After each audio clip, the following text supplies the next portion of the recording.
यहाँ आने से मुझे ज्ञान प्राप्त हुआ और कुछ बोलने का साहस भी हुआ।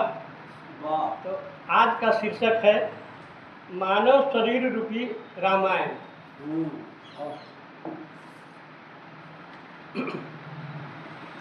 यह मानव शरीर ही एक नगरी है।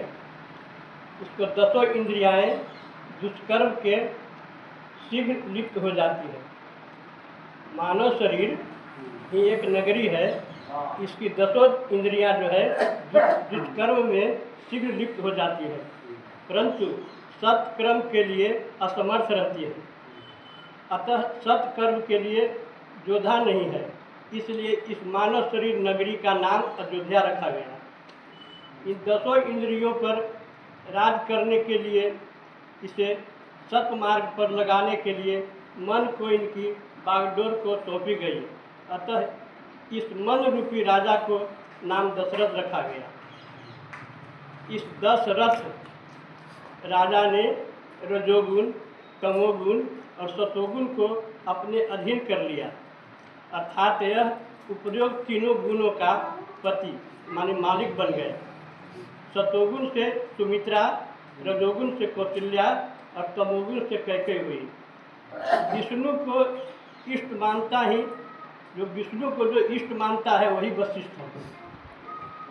वृद्धावस्था में अपने गुरु वशिष्ठ की मदद से इसी शरीर रूपी नगरी से 4 फल प्राप्त होते हैं, जिन्हें अर्थ, धर्म, काम और मोक्ष कहते हैं। इन्हीं का नाम भरत, लक्ष्मण, शत्रुघ्न और राम है। यहाँ पर भरत धर्म, लक्ष्मण काम, शत्रुघ्न अर्थ एवं मोक्ष राम है। संसार के अपना मित्रवत मानना ही विश्वामित्र है। संसार को अपना मित्रवत मानना ही विश्वामित्र है। संसार को मित्रवत मान करके तृष्णा का नाश करना ही ताड़का है। अपने शरीर से जड़ता से चेतना शक्ति का उदय करना ही अहिल्या उद्धार है। अपने अहंकार को तोड़ करके नष्ट करके ही पिनाक धनुष जो भंग करना है, तथा सदैव क्षमा और धैर्य रखना और कर्तव्यता का लोप करना ही परशुराम है। इसी शरीर रूपी नगरी को ही शक्ति रूपी सीता रानी की जन्म हुआ। उस समय हो सकता है जब हम देहधारी होते हुए